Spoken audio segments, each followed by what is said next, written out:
welcome to Coven, where we curate our dream coven roster. I'm Reilly. And I'm Jenna, and we're your hosts. Welcome to episode 8. Yes. 7? 8? It's 8. I laughed when I was going back through these and listening to them because every single time you go, is it 5? Is it 6? I don't know. I'm not keeping track. But yeah, we're on episode 8. Cool. 8's a good number. It is 8 a good feels number. nice. We're in an Yeah, I like that. 8 year this year. What does that mean? Numerology, like 2 plus 2 plus 4 is 8, so it's an 8-ruled year, which is ruled by Saturn. Very cool. Exciting. What are you drinking? Did you hear that? Was that like some ASMR, or was it just gross? No, not really. Is it a matcha? It's a matcha. Yum. Yep. You make it at home? Yeah, my sister has it. Wow. That's cool. Fancy.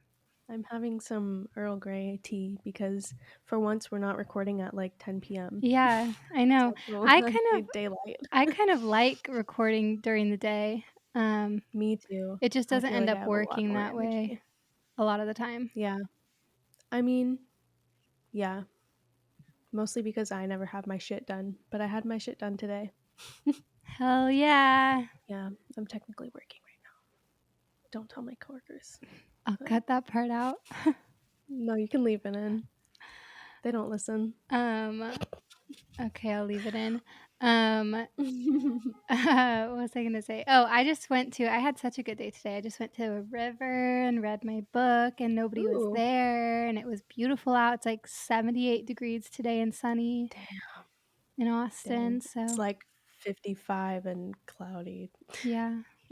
I feel like I do kind of wish that it was colder a little longer because it's gonna get really hot really fast here, but it is nice right now. True. Yeah, it's only March and it's 80 degrees. That's crazy. Dang. But anyway, let's do our magic moments. Yes. This is who goes first this time? Part of the show where we talk about anything synchronistic or magical that happened throughout our week or anything that we're grateful for. Yeah. Okay. I can start. Go ahead. My magic moment is just that I'm starting a new job next week. Sweet. That I'm excited about. And I just realized the other day it starts on the 10th or the 11th. And that happens to coincide with the new moon. And I just thought that was, I don't know, synchronistic. It always happens that way. So it's kind of fun to recognize it when it does. But that's all. It's a really quick magic moment this week. Mine is too. What's the new moon though? Is it in Pisces? I think I saw. Pisces new moon, and it's the last moon cycle on the zodiac calendar. The next one's gonna be a Libra full moon, but it'll be the first full moon of the astrological year because we're gonna be in Aries season. So, and that's gonna start some pretty intense energy with the eclipse coming up. Right. Oh yeah, eclipse beginning of April. April 8th. Mark your calendars. Be aware. It's gonna be a big one. Don't let it take you down. It's just gonna skyrocket all of us in every direction. I feel like it's gonna be an exciting one, but probably chaotic a little bit. But I feel like chaotic in a good way. Chaotic. Okay. What's your magic moment? My magic moment is that I deactivated my personal Instagram. Slay. And I've been wanting to do that for a while. I feel like the way that I have myself portrayed on there doesn't really align with who I feel like I am anymore. And also I've just been taking a break from social media, like all social media in general. because it kills my brain and I hate it and the Yeah. comparison game and all of that. So, We love but a yeah, I've been wanting self-care to. moment. Yeah, I've been wanting to do that for a while. I just like really don't care what people think about me, but also want to be in control of how people are perceiving me, and that Mhm. didn't feel like it was, uh, yeah, aligning with who I am anymore. And so I was like, I'm just gonna get rid of all of it, and I don't care, and nobody needs to know what's going on in my life outside of the people that I Yeah. actually care about. So yeah, so that feels really good. Good. Um, Good for yeah, you. fuck Instagram, Fuck fuck Instagram. social So media. true. Yeah. So, collective magic moment for both of us. We have our first magic moment sent into us by a listener. So, Yes. yes, please send us your magic moments to covenpod333 at gmail.com. Yeah. And we also thought it would be fun if you guys sent if you want to send us your name, like where you're located if you want to share that. And like we want to know where our listeners are at just for funsies. And if you want to share like your sun, moon, and rising too, so we can analyze you, then include that in your email. Please do. So yes. So this magic moment comes from Fiona. She is a Gemini sun, Sagittarius moon, Taurus rising. So she said that she is seeing the numbers, angel numbers, specifically 333 and 444 all the time, every day. She said Ooh. that when she looked this up, the angel number 333 encourages to set plans into action and let your personal strength be the guide, to trust yourself and put thought into your choices. This resonates with me right now because I've been very intentional about my goals for the new year, learning Spanish and working out, and it always encourages me to keep going. She Aw. said angel number 444 conveys a powerful message of love, support, and guidance from your angels. It serves as a reminder that you are on the right path and your angels are by your side, offering their unwavering support. This is always special because sometimes you just feel like a piece of shit. And for me, sometimes I have to True. literally remind myself I'm a good person. And then when I see this, if I have my angel's support slash God's support, then I deserve to give it back to myself. Cute. Yes. I love Yeah. that. Thank you, And at the Fiona. end wait, I'm not done. Oh, sorry. And at the end here and at the end here, she says, "Angel numbers in general resonate with me because it's sometimes hard to remind yourself of the path that God is sending you on, or reminding yourself of the blessings that are in place. So when you do see those numbers, it's an in the moment reminder of those things and always draws me back in." That's it. Yeah, that's a really good one. Yeah. Thanks, Thank Fiona, you, for Fiona. sharing that. Yes. So send us your magic moments, covenpod333 at gmail.com. Send us your name, your big three. Send us your location if you want. Do And your it. magic moment. And we'll read it on the podcast. Mhm. Uh, Okay, cool. should we go ahead and jump into our birth chart Yes, in reading? person. Yes. Okay. The blind birth chart reading. So this is the part of the show where before I jump into my story of who I'm going to be inviting into our coven, Jenna is going to do a blind birth chart reading. So Jenna has no idea who I'm going to be inviting, and I'm just going to show her this person's birth chart, and she's going to make informed guesses about who this person might be based on their birth chart. So, Yes. okay, so while Jenna is reading over this, Ooh. I'm going to read out the placements for this person. We have a sun in Aquarius, a moon in Cancer, Mercury in Aquarius, Venus in Capricorn, Mars in Sagittarius, Jupiter in Virgo, Saturn in Aries, Uranus in Capricorn, Neptune in Cancer, Pluto in Gemini, North Node in Gemini, Chiron in Aquarius, a rising in Sagittarius. So this person is a Aquarius sun, Cancer moon, Sag rising, and midheaven in Libra. So what do Hmm. you think? Interesting. Um, well, once again, just gonna point out the similarities between birth charts with the people I that we know. cover. Um, the Gemini North Node. that I don't think we've Gemini had that, have we? Sagittarius North South node combo that we've seen a few times now. We haven't had Mhm. that, but we've had the Sagittarius Right. North node. I feel like they go hand in hand, the Gemini Sagittarius nodes. Mm. Um, and again, it's conjunct Pluto, so there's that Plutonian influence. And it's conjunct Pluto opposite her Mhm. ascendant. So, yeah, again, somebody who has this intensity about them, who feels like they're here for a very significant greater Mhm. purpose. There's that Aquarius sun in the third house, which is just like Mhm. innovative writer. Um, third house is all about writing and learning and things like that, communication, written, spoken word. And being an Aquarius, it's like somebody who is lit up by communicating their very unconventional, non traditional thoughts and ideas. Mhm. Um, the fact that they have a North Node in Gemini also is writer vibes. It's in their sixth house. So it's like what they do for work. It's kind of like how they spend their days, is this type of very influential communication. Sagittarius rising with Mars in the first house. A very driven, passionate Mhm. person who's super focused on, yeah, expansion and Mhm. adventure. Um,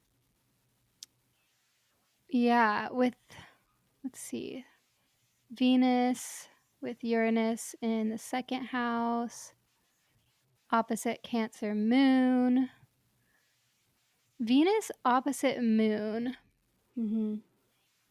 And you have Uranus and Neptune, Neptune with the moon and Uranus with Venus.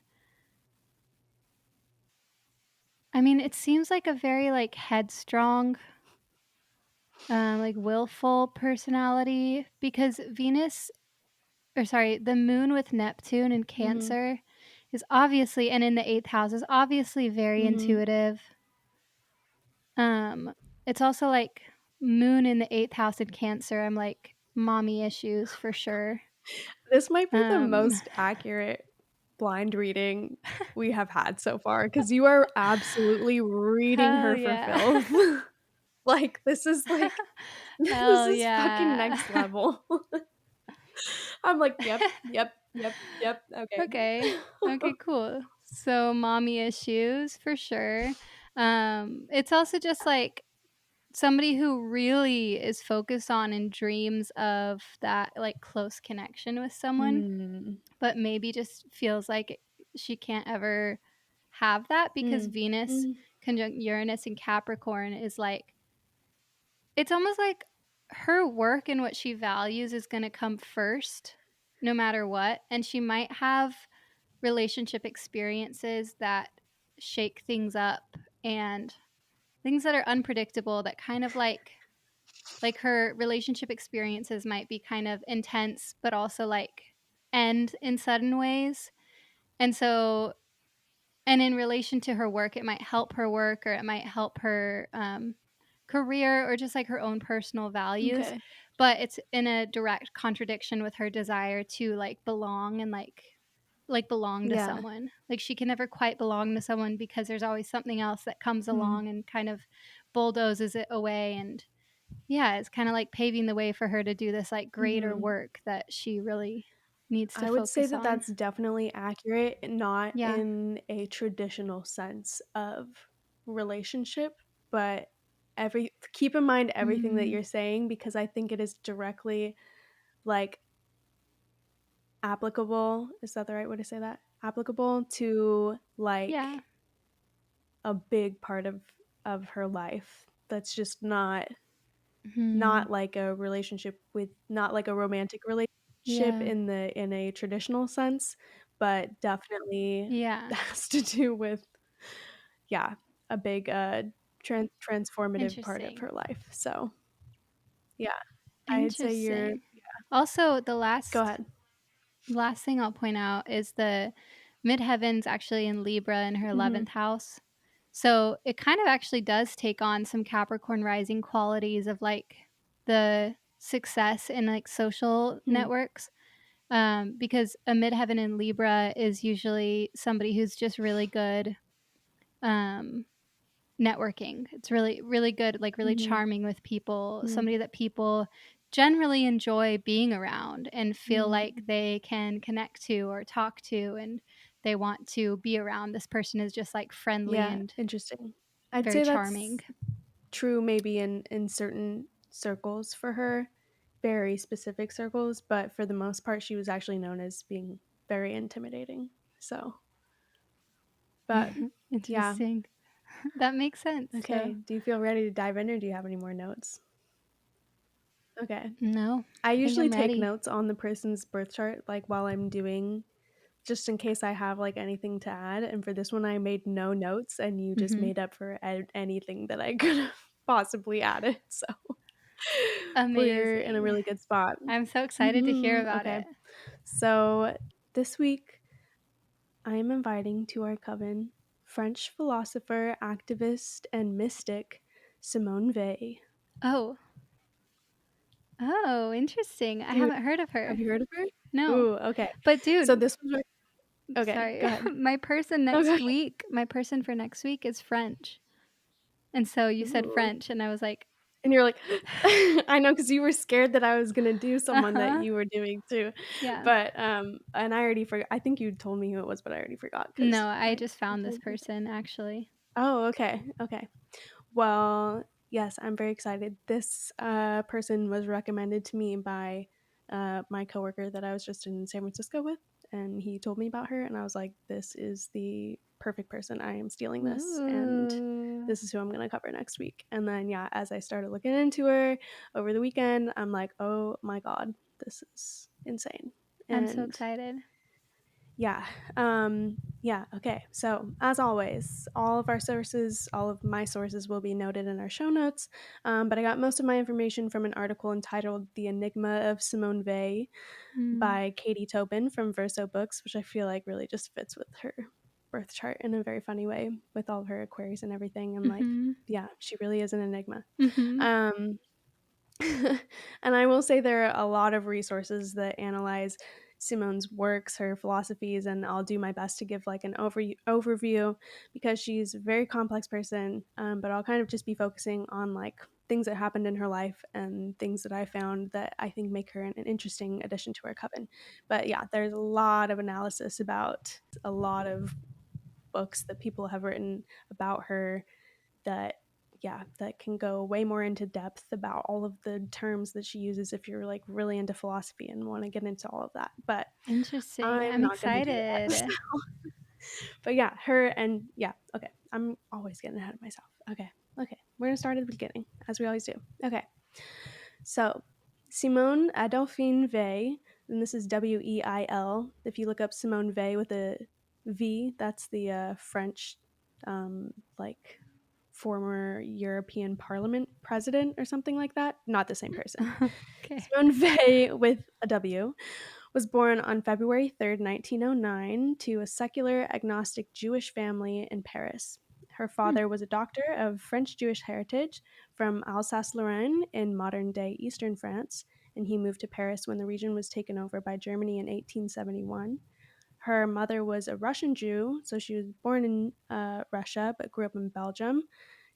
Her mother, had wanted to go to medical school, but her father prevented her. So it was very important to her mother, to Simone's mother, when she had her own children, to equip them with the best possible education and support their aspirations, which she definitely did. Hell yeah. Simone also had a brother, Andre, who became a renowned mathematician in his lifetime and was also very interested in all kinds of religions, especially Hindu. So this was just a very deeply, like, just crazy, intelligent family, very Intellectual spiritual. family. Yeah. Yes, yeah, yeah, for real. Um, and as we'll get into and see throughout her life as it develops, it's very evident that from her early life, that the hugely empathetic expression of activism that she adopted throughout her life was just a part of her core being. At the age of 6, she stopped eating sugar when she learned that the French soldiers fighting in World War I couldn't have sugar. Mm. And at the age of 10, she aligned herself with the Bolshevik Party, which, if you don't remember from 10th grade history, like I didn't and had to look that up, that was the Russian Communist movement. Mhm. That was Um, what this was the same time as Isadora Duncan, and that was who gave oh, her support for funding with her oh dance yeah, school in Russia. I remember that. I do remember that. Yeah, Yeah. interesting. So, and yeah, at the age of 10, little Simone was out in the Communist. streets at communist rallies in Paris. Damn. Um, yeah, she was, yeah, very, like, very big into activism and understanding the things that were happening in the world around her from, like, very, very young age.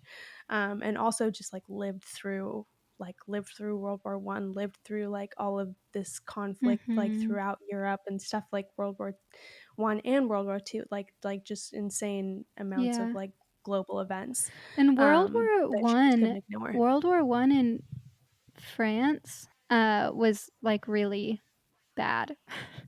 That's it. Yeah. That's all I was gonna say. Yes. It was just, like, especially Astute bad in France. observation.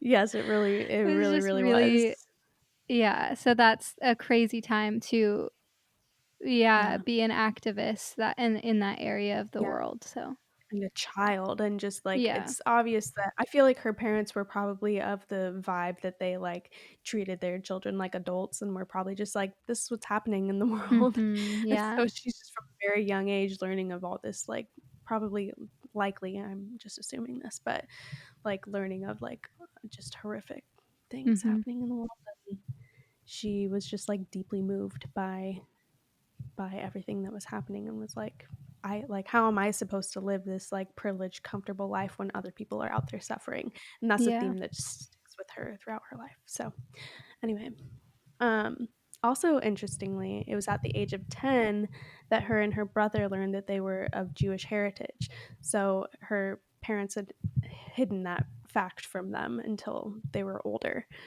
Huh. Her father had experienced anti Semitism growing up in Alsace, and her mother's family had fled Russia due to anti Jewish riots known now as pogroms, following the assassination of Tsar Alexander II, of which Jews had been made the scapegoat, and there were people that were just killing Jews.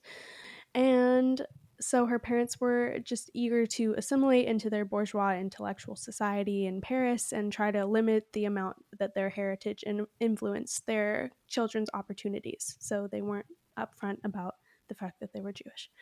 Mm. Um, this revelation was apparently very traumatic to her older brother, which kind of makes sense to me, seeing that he would have been like 13 at the time and likely had some sense of his identity and could have even potentially had friends who were like anti Semitic or like maybe Mhm. hearing that from their parents and spouting it at school, that kind of thing. But this also definitely stuck with Simone too, and she never felt like a particular kinship or sentimentality around her Jewish heritage and even rejected it in some ways. In her religious and spiritual development later in life, which I'll get to, she would reject most of the Torah or the Old Testament, and she apparently reacted very sharply to anyone who tried to put her in a box because of her Jewish heritage. So Mm. I just thought that was interesting. Yeah. Um, yeah. So speaking of Andre, her brother, who was a Taurus, also, just like me. Simone was very close to him, and they only brought out the best in each other, especially intellectually. Andre taught Simone how to read and write when she was 5, and they spoke ancient Greek, German, and English to each other, Oh, among wow. other modern languages in their later teens. Yeah, just like normal, casual sibling stuff. Genius Um, children. Damn. Seriously, like majorly. They would like recite poems to each other and conversed about literature and music. So these were Aw. not kids. That's so um, sweet. I know it's actually really cute. Just like two really smart little kids, just like, yeah, encouraging each other's greatness, I guess. I saw something too while I was researching that was like they like the topics that that her and her brother were like always discussing weren't meant to like exclude other people, but just the base fact of them being around stuff that kids weren't probably into made people feel like they were like on the outside, and Mhm. like they weren't talking about things of like yeah, they definitely I just can weren't imagine, normal yeah. They children. were just on a completely different level, different Yeah, just exactly. a different playing field. Exactly. And I think their parents like absolutely encourage that. So, however, Simone felt as if she paled in comparison to her brother's greatness, often seeing as he had multiple markers of like young genius, prodigy vibes, and was like one of those people that was just incredibly good at every single thing that he picked up. Wow, He okay, like, I'm, like, yeah. relating to Simone here because I Yeah. also am super close with my brother, who's 18 months older than me, and he's a Taurus Mhm. rising, and I'm a Sagittarius Mhm. sun, and Mhm. we also both, like, nerd out over the same things that nobody else really cares about or Yeah. understands, and he's also, like, a genius and really good at everything, and I've always felt Yeah. like I've been kind of in his shadow. So, Yeah. I see That's you, so funny. Simone, I get it. Yeah. But this really the thing with them is like he was like this math genius, but she like from a young age, like from high school, was good at everything that he did across like music and art and like all that kind of stuff. But she it's not like she did not have those same qualities, they were just in a different field. So she, from, like, the time she was in high school, became maybe even probably even before that, was very, very interested in, philosophy, and she, like, earned, like in French schools, you earn, like, your baccalaureate at, like, a Mm, from, like, high school age, at, like, what's called lycée. So she earned her baccalaureate in philosophy from Lycée mm, Henri IV, and then she went to L'École Normale Supérieure, where she was the only woman in her class. That would have been like her university that she was at, and both her and her brother went to like all different kinds of prestigious schools like throughout their entire education. And at L'École Normale, she completed a dissertation on knowledge and perception in the work of Descartes and graduated first of her class. From there, she went on after her education to become a teacher at Lycée, which I mentioned was is like the high school time of like high school whatever school from like the age of 15 to 18. mm. At least that's what the system is now. I'm assuming it was probably the same then or similar, like the same ages. So while she was teaching, she also dabbled in poetry, sculpting, and started writing a play. She wrote in a letter once saying, "Why have I not the infinite number of existences I need?" Mhm. And I can't tell you how many I times I've had the same relate. thought about myself. Yeah, Yeah. exactly. And I feel like we've talked about that same Yeah. sentiment before. Like, it just feels like there's like too many passions to Uh-huh. chase and not enough time within like the structure of society to do them all full Yeah, out. definitely. So yeah, resonate with that, Simone. I feel you there. Throughout all the time that she was in school and teaching, she was also continued to be very involved in activism, especially with the French labor movement. So, advocating for workers' rights by joining protests and publishing opinion pieces. And then this would The have stamp. been Okay. around the time, I'm assuming, because she was born in 1909? Yes. Yeah, so by the time she's, like, teaching, this would be Mhm. around the rise of fascism and, like, World War II beginning. Yeah. Hmm. So Yeah. interesting. So yeah, 1909. So yeah, this was all happening in like the 30s. And Yeah. then also like the Spanish Civil War was like throughout all this time, and she was like or part of this time, I think. But that was also something that she was like active in, was like the resistance with the Spanish Civil Mm, War. And so she was, yeah, definitely anti-fascist, definitely communist, definitely very into political philosophies and political mm. activism throughout her life. So The Stanford Encyclopedia of Philosophy describes her early political and social philosophies as drawing on, quote, the first person perspective and radical skepticism of Descartes, the class based solidarity and materialist analysis of Marx, which she actually ended up not really vibing with Marx, I think later, like Karl Marx later in her life, but at this time, this was where she was at, and the moral absolutism and respect for the individual of Kant. Hmm. And so that's kind of just taking the temperature on where she was at with her Yeah. philosophies in this part of Those her are life. all generally people that I like and respect as well, Yeah, so I like where for she's sure. going with it. The poet T.S. Eliot describes Simone as, quote, at the same time more truly a lover of order and hierarchy than most who call themselves conservative, and more truly a lover of the people than most who call themselves socialist. So she Huh. was very much like paradoxical. She was very Interesting. like, yeah, she had a lot of like contradicting views, and Yeah. that's why also she is known as an enigma. Yeah.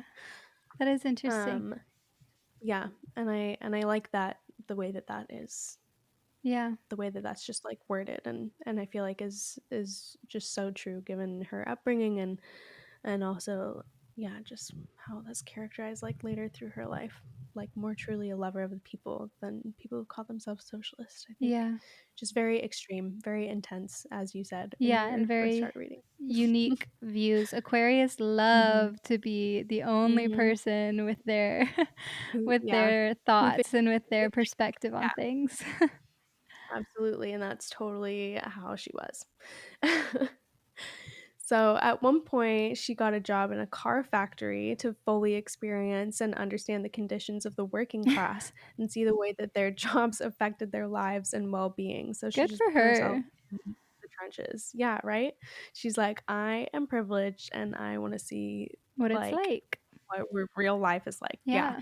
And this really kickstarted like a completely different way of that she would like just think about the whole world. Like this was a really like transformative like or I yeah I'd say it like kickstarted the like rest of her personal transformation because she herself felt dehumanized and humiliated working in this environment and observed the same in much more desperate degrees of the people around her, like working with her in this environment. Yeah. And after this, her ideas of suffering became much more personal and real and less abstract and intellectualized, as you may expect from a student of philosophy. Hmm. So it Interesting. was soon after this time, actually, her parents, like, she just had such a hard time and she was just generally like a frail person. So after her time working in that factory, her parents took her on a vacation to Portugal to like recover. They're And like, it was "Oh, during honey, you're feeling yeah, sad? Let's go to Portugal and cheer you up." literally me. So it was on this vacation in Portugal that she had her first intimate experience of Christianity and Catholicism. Hmm. She watched a procession in a fishing village honoring the village's patron saint and was moved by the songs sung by the women there. She wrote that they must have been ancient hymns of heartrending sadness. Hmm. Her second moving encounter that so spoiler alert, she's about to become a Christian. And her second moving encounter, bringing her closer to view God in this framework, was on a trip to Assisi in Italy while visiting this chapel where St. Francis prayed. And she wrote that something greater than herself compelled her to fall to her knees for the first time in her life. Hmm. Her third and most transformative experience happened during a trip with her mother to Salem Abbey in the northwest of France, which they were visiting apparently only to appreciate the beauty of the area and the grounds. And while she was there, she met a man who introduced her to English metaphysical poets, especially George Herbert. Interesting. Wait, so Yes. what year is this happening? This is all happening in like the late 30s, So girl is mid to late Jewish. 30s. She's Yeah. Jewish and she's traveling around Europe, like to Italy Yeah. and places that were like the height of fascism. This is crazy. Yes. Well, also kind of And just shows. Oh, go ahead.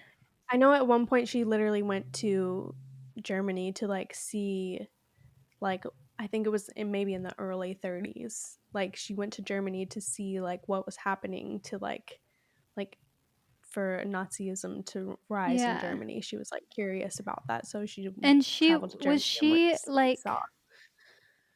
was she, like, safe, like, protected because of, like, her wealth or her status or something? Because she was Jewish, so why was she Yeah, not, like, I would was she ever assume so. targeted?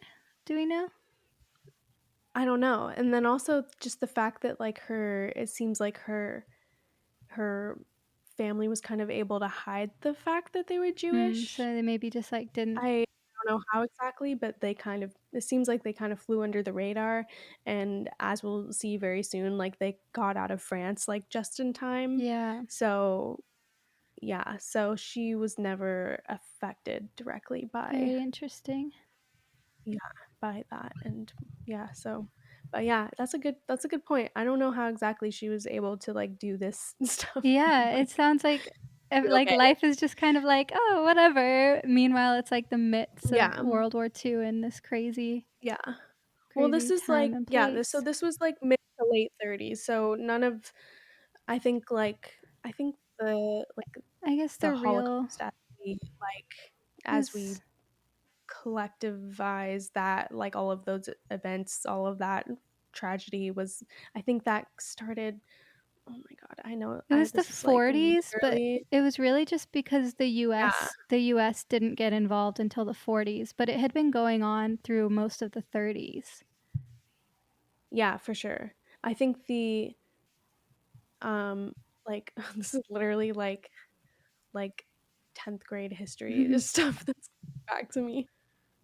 The, like, the Holocaust as we know it in Germany and stuff was, like, 1938.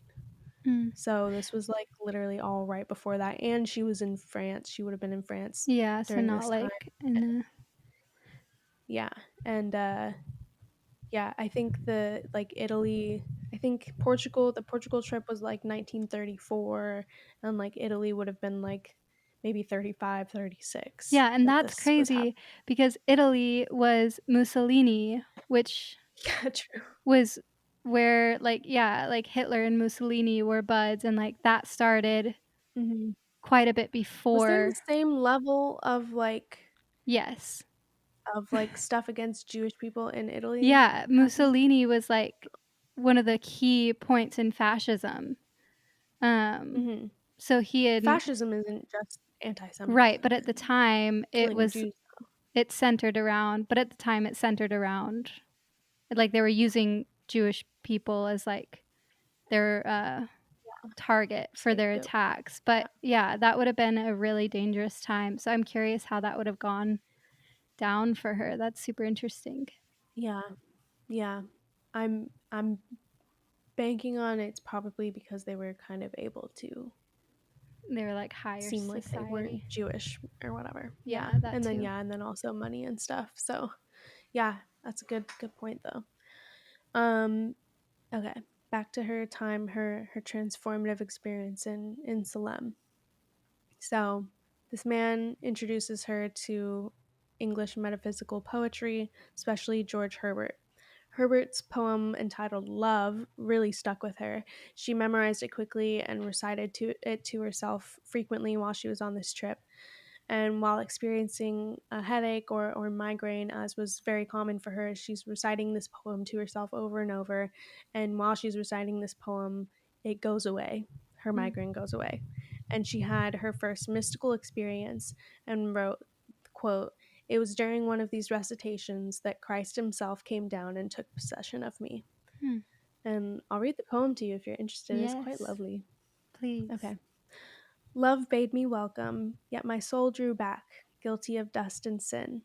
But quick eyed love, observing me grow slack from my first entrance in, drew nearer to me, sweetly questioning if I lacked anything. A guest, I answered, worthy to be here. Love said, "You shall be he."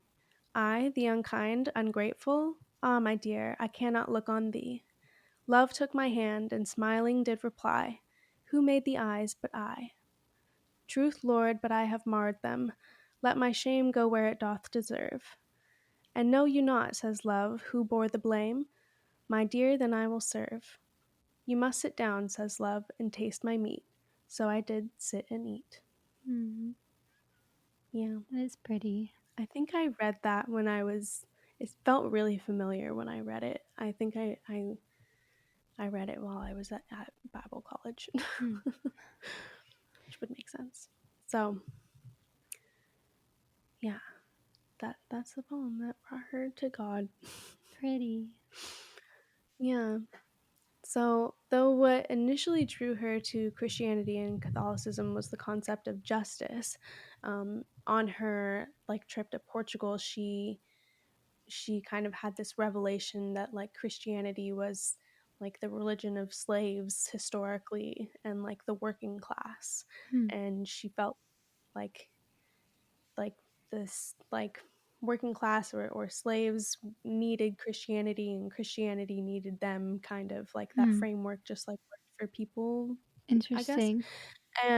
And yeah, so that's what initially brought her or initially like made her interested in this, especially after um her experience with suffering and working like in as like a part of her kind of experiment as Mhm. being the working class. Um, but what proved to be like the basis of her faith was love in this way that she discovered it on this trip to Salem. Profound, divine, and transformational love, and the beauty of love being purely present to us in the face of affliction and suffering. So she was no longer operating solely from this basis of intellect. She held this faith so fiercely and says that because of this faith, she had like there were intellectual implications because of it, philosophical implications. So she Mm. still was very deep in thought about what this meant to her. Yeah. But now there was like this extra deeper layer to everything that she believed and everything that she thought about. Yeah. I love an intellectual mystic. I love Yes, exactly. the And she could not be scholar. more purely that. Yeah, I love the Mhm. scholar meets the witch, which one might Yeah, say exactly. is the makings of a witch. Yeah, very true. Recognizing that Yeah. the Yeah, she's just interconnectedness like of it. yeah, observing like the world and then seeing it through this like very yeah, loving and Spiritual lens. spiritual lens exactly. So people say that Simone was a paradox and she changed her views constantly, which I think as a philosophical figure, we want to be able to say, like, these are the concepts and ideologies that she aligned herself with and, like, kind of put her in this box, like we do with Mhm. people like figures like Marx and, Yeah. yeah, Descartes and, like, all these people that she looked up to or all these people that she studied, the classic philosophers and everything. Yeah. But she was definitely nothing close to a classic Yeah. philosopher. She, Which is uh, kind of more human. I mean, we change exactly, throughout our life, and our opinions and our exactly. views and beliefs and everything change all the time. Yeah. So I like that. Yes. Yeah, exactly. And the more like lived experiences that she had, she grew it in and out of different perspectives. And yeah, I literally wrote in my notes like this is only natural, and it feels very removed and distant. It feels very removed and distant from, like you said, from actual Yeah. humanity to like hold yourself to only one way of viewing the world, Right. because human existence is so complex and Mhm. always in flux and fluid and changing. And I feel like that's like a very we're gonna get hate for this because I feel like this always comes to this. It's a very male way of viewing how philosophy. I have to go there, like a very male way of viewing like philosophy is like Yeah. she should she should just think these things and hold herself to these things. Yeah.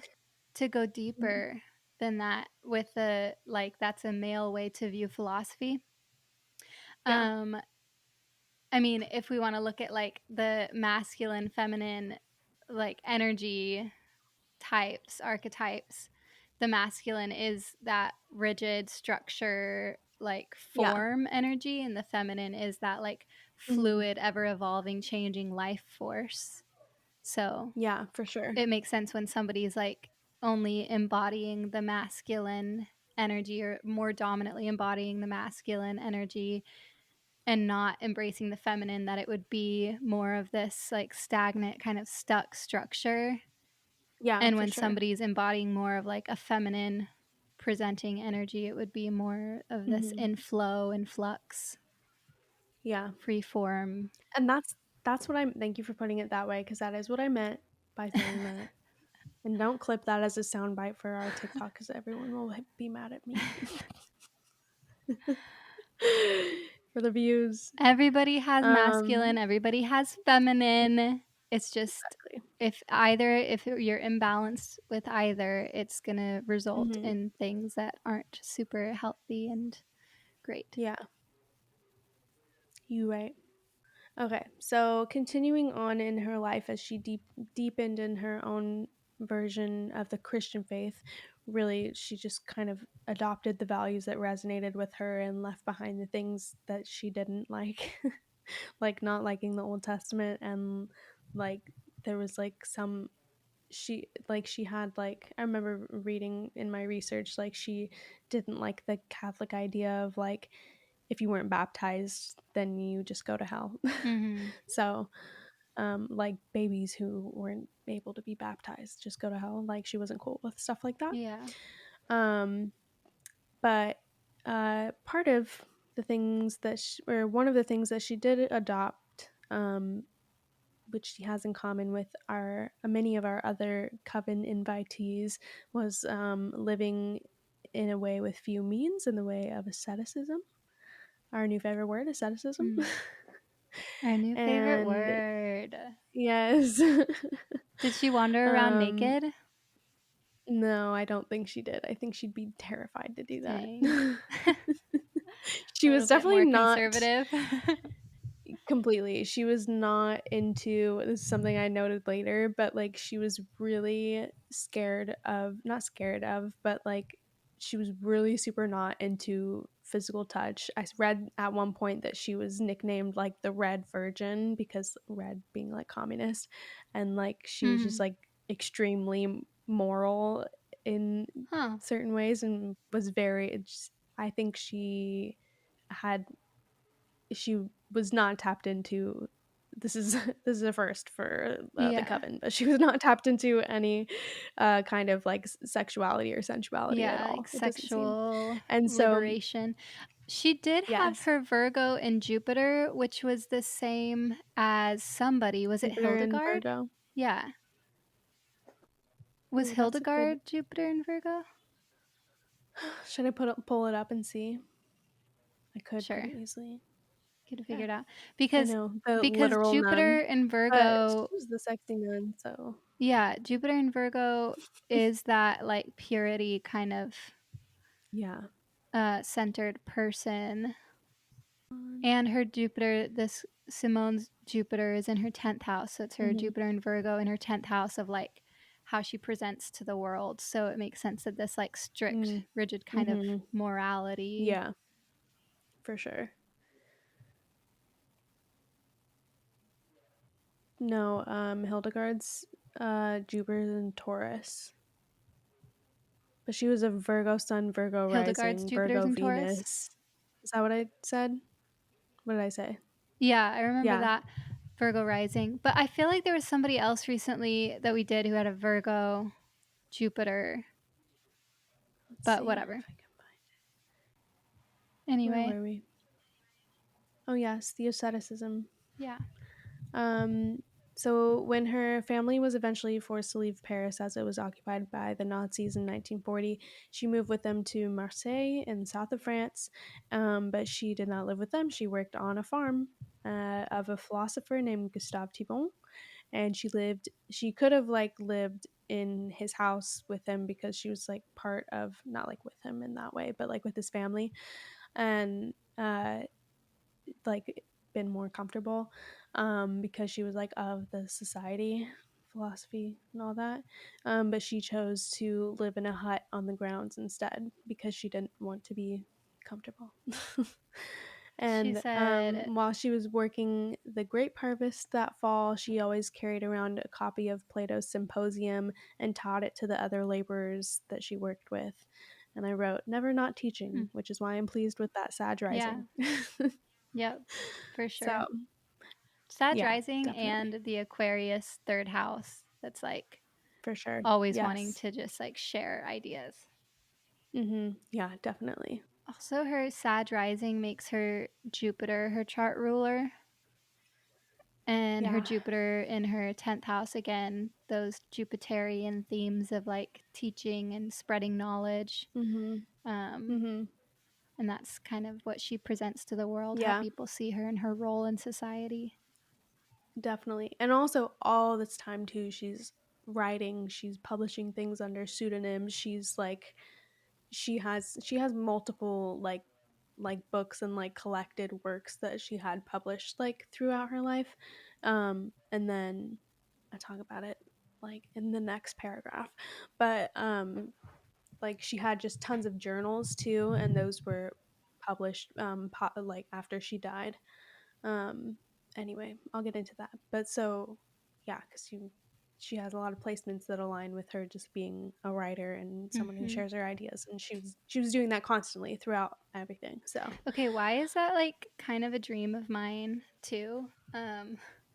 Because I to write in my write things journal. under a pseudonym. No, no, no. Oh, To to have my journals be found after I died and be published and be like seen.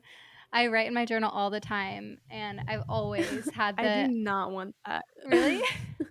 I've always I want to write a memoir because I think a yeah lot of the shit that has happened in my life is like stupid and crazy and silly, but like I would not want someone. I have like my journals just like in my nightstand, and every once in a while I'm like, I really hope Jeffrey, my partner, like I really hope he doesn't just like reach in here yeah. sometime and like Well, read a these. lot of the things I write in my journal, I'm definitely like, I don't want anybody to read this. But while I'm alive, Mhm. like when I'm dead, I don't care. I'll No, be even when dead. I'm dead, I say some fucked up shit.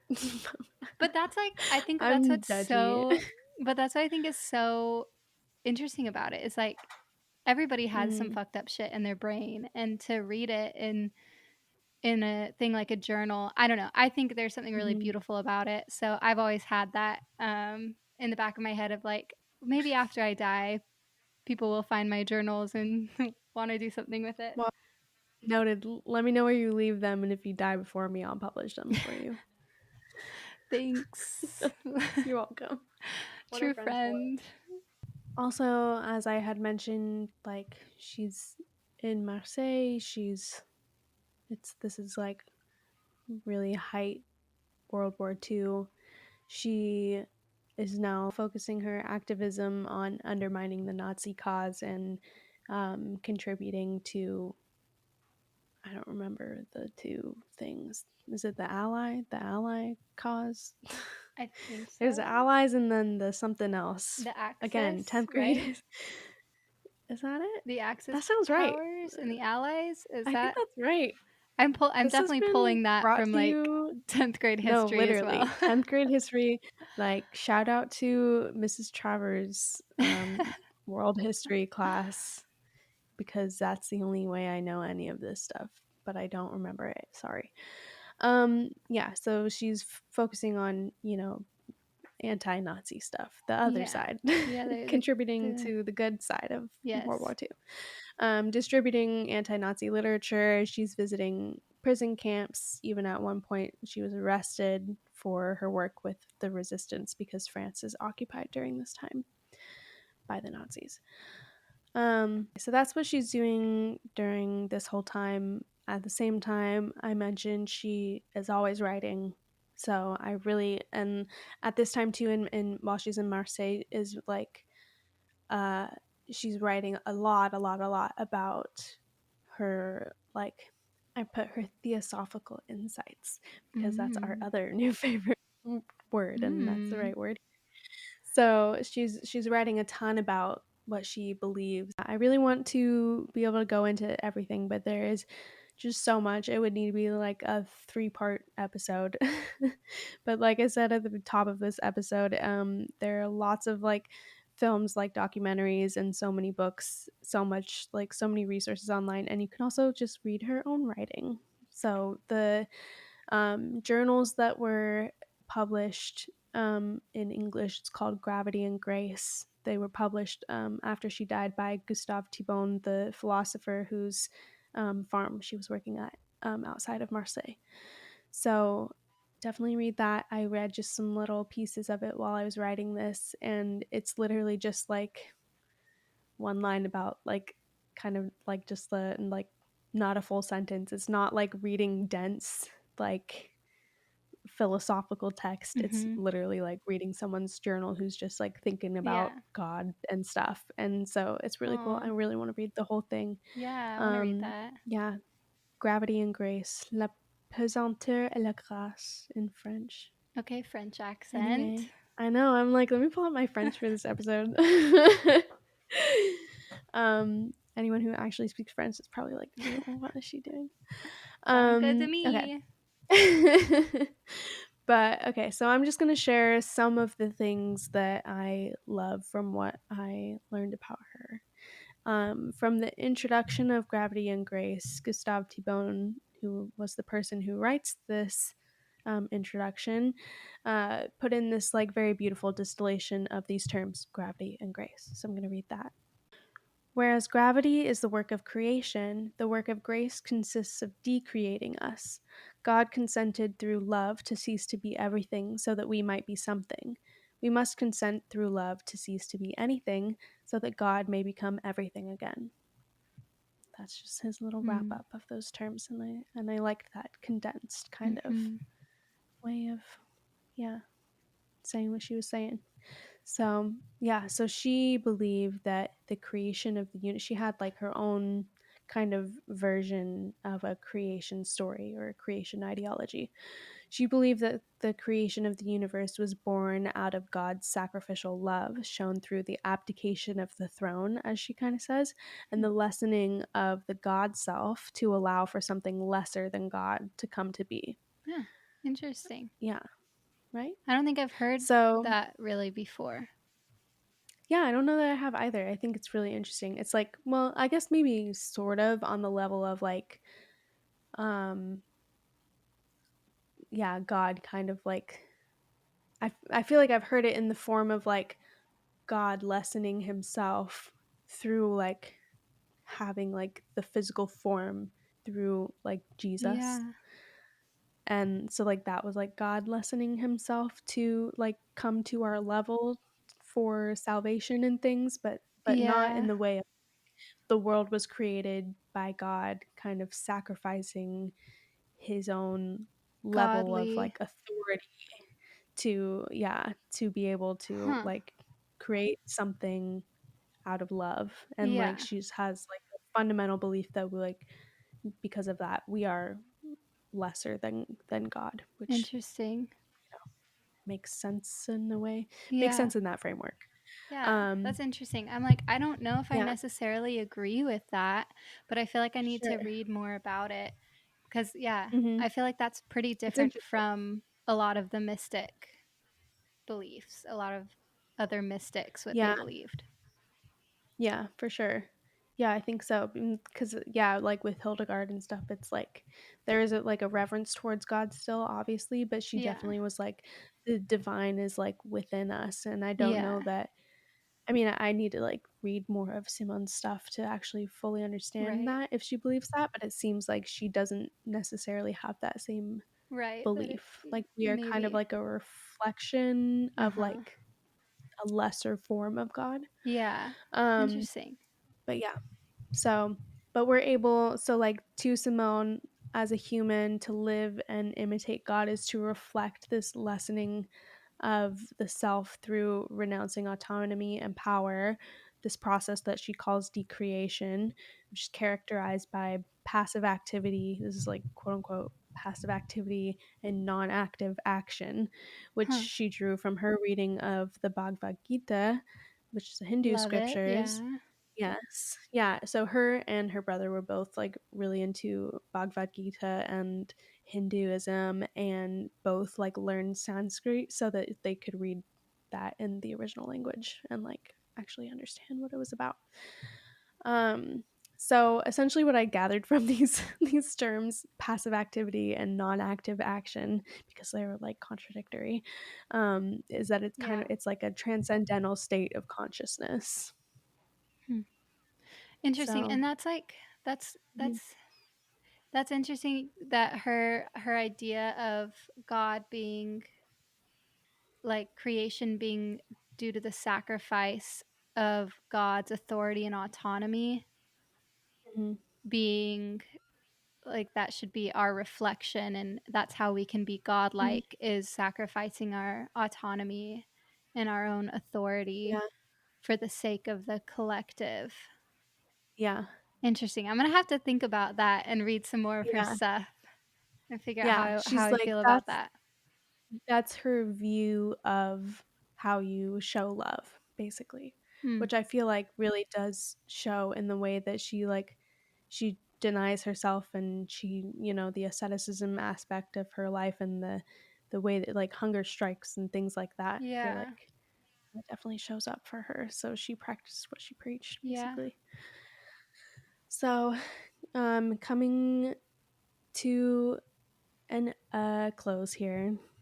So at so while she was in Marseille, she was also busying herself making plans to return to the war zone in France, and she wanted to establish a corps of frontline nurses.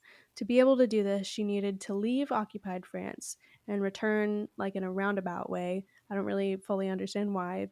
I don't understand war politics. So she left Marseille for New York, and then from New York she went to London to join the Free France movement. I've mentioned this a little bit throughout, her story, but Simone had various health problems, like, all throughout her life. She almost died from a critical case of appendicitis when she was young. She suffered from migraine headaches, as I mentioned earlier, like, throughout Mm. her life, and her mother had some OCD-like tendencies. Mm.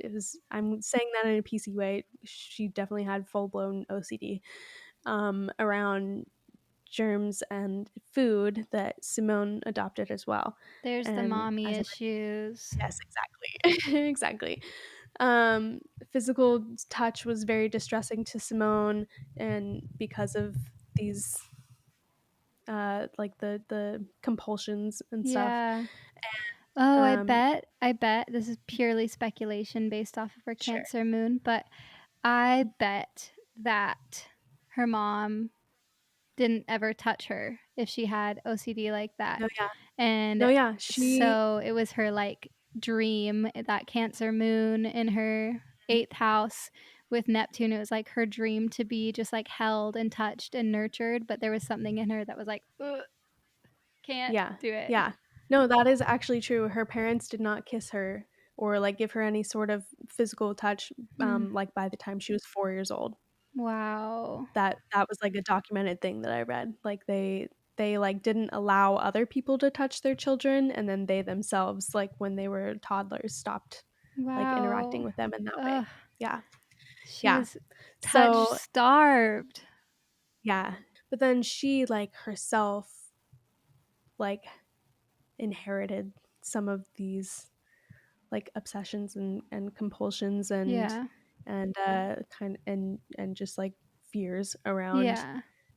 germs and stuff, and so she, like, herself didn't want that, like, didn't wanna be touched. Yeah. But so then yeah, like, okay, I'm going on a slight tangent here for a second, but, like, when everything that you said about, like, uh, like, her relationships and everything, I'm like, everything that you said plays out in the way that, because all everything that she talks about with love has to do with, like, love from God and Mm, God's love and everything. So she still had, like, romantic, in like, not necessarily romantic because it's so, like, transcendental and, like the like, so partnership yes, the feeling. partnership, yes, was all with God. It was not with other people because that was not something that she was comfortable with at all. So, Super I thought interesting. it was really, yeah, really interesting. So, anyway, yeah, her health problems. She so she was also, like, malnourished pretty much her whole life. She was very frail, as I Mm. mentioned earlier, between, like, actual hunger strikes that she would go on for certain causes, and then it seems like she also had a very, like, complicated relationship with food, um, leading giving essentially giving her, like, anorexia. Mm. Um, that will just make you more susceptible to illness, so I, Yeah, would imagine definitely. she was often just, like, pretty sick and, yeah, very frail. Girl, So your body is an important part of the spiritual I know, journey.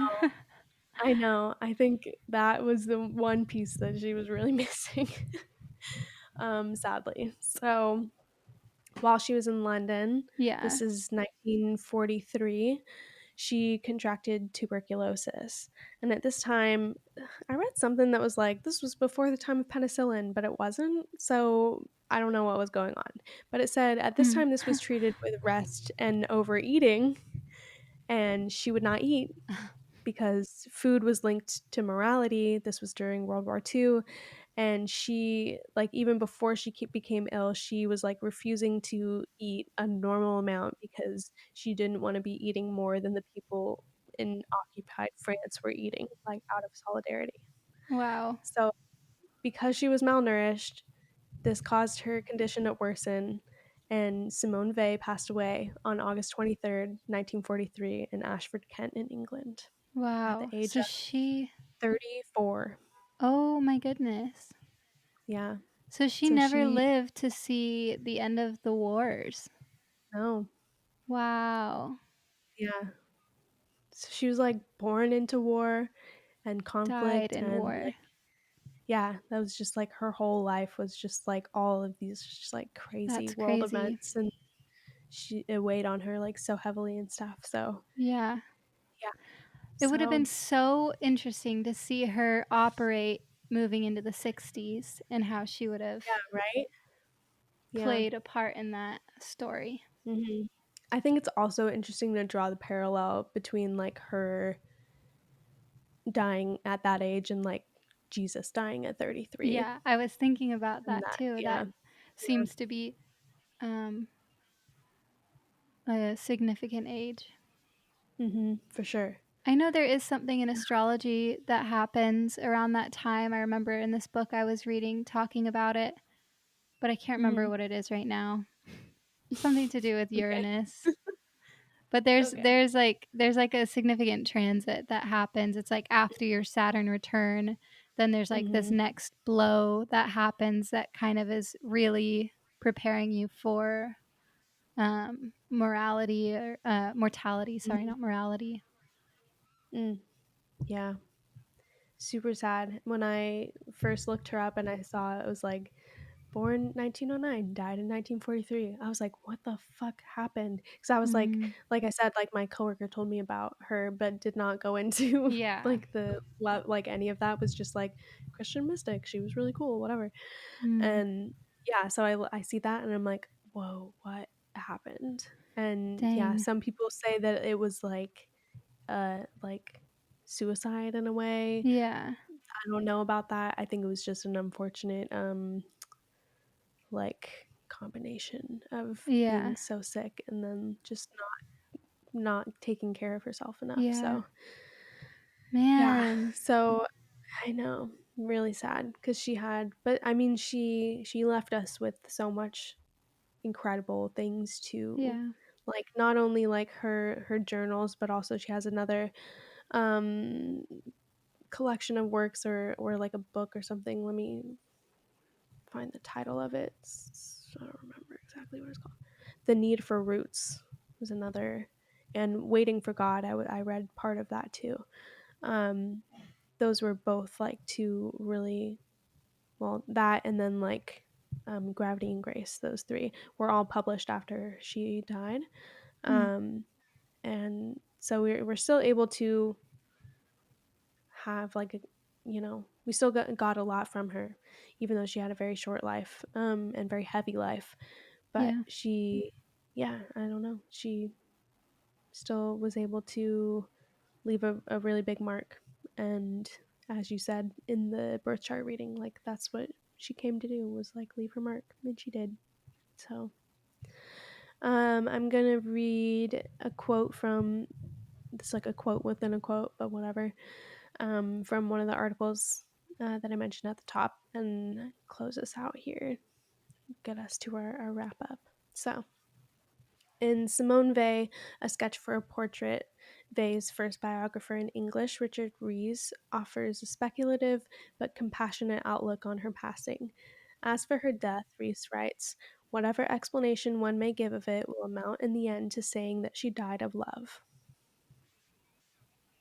Yeah, Yeah, because that was her whole thing. It's her just whole love. thing. Yeah, she really did practice what she preached. Yeah, for real. So I'm gonna wrap us up with my little reflection time here.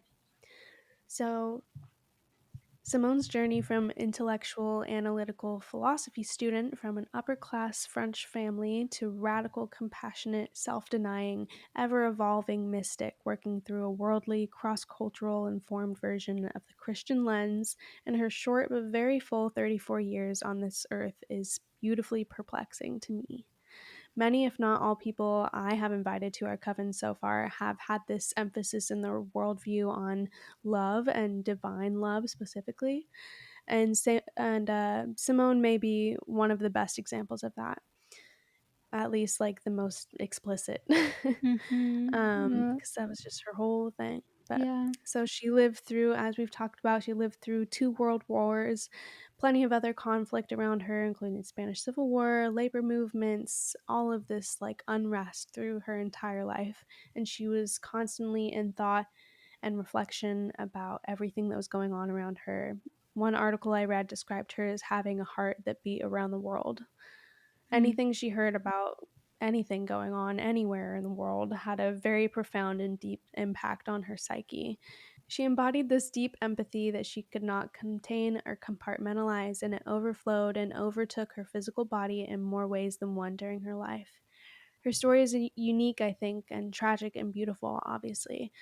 But researching her encouraged me to examine my own ways of connecting to myself and the world around me, as well as the divine. And I really found something missing in myself when learning about her and the ways that she was constantly in thought and honing her framework for how she viewed the world, working through her experiences constantly to better understand herself and her relationship to the divine. I personally am greatly inspired by her, even though I myself have moved away from the Christian faith. I think essentially we're saying the same things in slightly different languages, which is how I've kind of always viewed religion in general and spirituality. The same way I felt about Hildegard. You know, I feel Mhm. very connected to these people who are Christians or Catholics, even though I am no longer that. Yeah. So, It's your anyway, that is foundation. why, yes, exactly. But that is why I have invited Simone Weil to join our coven this week. Welcome, Simone. Welcome, We are Simone. very happy to have you here. Bienvenue. Yeah, that is really interesting. Just such an empathetic person that Mhm, literally like aches for people in such a way that like she mhm, has to like do something about it. I feel like so mhm. often people are all talk with those things. I mean, like myself Absolutely. included, like I don't know, like it's so hard to actually embody every practice. And so Yeah. to be such an active activist, especially someone with Mhm. so much privilege in such a dark time, Yeah, is for pretty real. incredible. Yeah, definitely. To the point where it Yeah. literally killed her. It Yeah. literally Yeah, literally. Like, she could have come out the other side if she would just eat, probably. yeah, And she chose to stick to her beliefs and to her morals around that. And it was, yeah, super interesting. her end. Yeah. Yeah. But I loved, yeah, it threw me into a lot of reflection. I had a really good conversation last night with my partner about how all of that made me feel and how I really miss having a structure around my spirituality Mm. and spiritual practices. So I'm gonna go to yoga tonight. Yeah. And I was just checking the time to make sure I'm not gonna be late. Um, but yeah, and make some space in my life to, yeah, be inspired by Simone a little bit, do Yeah. some journaling some more often. Yes, do those morning Yeah, pages, journal, so that maybe when you I know. die, I will publish your journals too. I don't give you permission, and this is, proof of it. I do not give you permission to publish my journals, you rat. Okay, fine. I'm gonna publish Reilly's journals, and it's gonna be like, "Fuck this person. This person's a bitch. This person sucks." No, it's like all my never mind, we're not gonna get It's a into that. burn book. Anyway. Um, well, I think Yeah, that so Simone would probably be hanging out with Sally Miller Gearhart, to be honest. ooh, you think so? Yeah, I feel like Okay. they would have a lot to talk about, and especially with Mm. Sally's, like, upbringing in Yeah. the church, No, I you're feel like so they would right. have some pretty similar and yet very, Mhm. differing opinions on things. Yeah, and they were both, like you said, active activists, very, Yeah, like, yeah, practice just what you preach kinda needed to be people. involved, yeah, mhm. Yeah, definitely. Yeah, I think that totally makes sense. I was, of course, initially like Hildegard because 'cause they're both mystics, Yeah, but that's Hildegard too, for sure. yeah, maybe the 3 of them are chatting about the church and Yeah. everything that's wrong with it. Well, yeah, she once again synchronistically ties into mine next week. Mhm, I'm Um, excited. yeah, another French girly, and that was gonna be my hint. I That didn't she wanna was French. say yeah, I didn't wanna say anything Okay. else. Don't say Uh, anything else then. I'm trying to think if there's anything I could say without it being yeah, I'm just gonna say French. They're kinda similar actually, but from very different time periods. They don't have the same oh, different time periods, okay. Yeah. Because she also went to school with Simone de Beauvoir, who was a kind of very similar person Huh. and, like, philosopher and feminist activist of Yeah. the same time and stuff, so I was like, if I was gonna say they don't have the Yeah, same no. name, do they? No, they don't. Neither does Different Simone de very Beauvoir. different time period, but same place Okay. and kind of Ooh, same interesting. vibe. Okay. I'm excited. Okay. I guess that's it. Thanks Yeah, for being thanks for here. joining us this week. Welcome, Simone, into our coven. Welcome, Simone.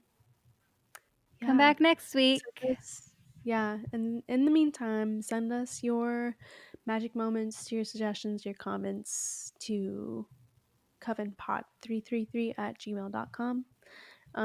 If you want to send us your magic moment, include your name and your big three and your location if you want. Follow us on Instagram and TikTok at coven.pod, where we post clips from our podcast. We post hints about the upcoming podcasts Mm-hmm. and other fun things and Yeah. updates and information.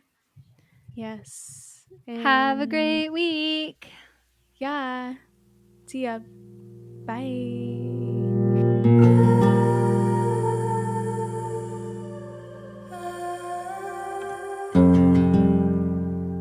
Thanks for joining our coven this week. You can find all sources used in the show notes. Don't forget to rate, review, and follow on all platforms, and like, comment, and subscribe on our YouTube channel. You can find us on Instagram and TikTok at coven.pod. Send us your magic moments and witchy recommendations at covenpod333 at gmail.com. This has been a Stars Etc. production. Coven is written, researched, and edited by Jenna Scott and Reilly Hale. Music by Jeffrey Boyle and Jenna Scott.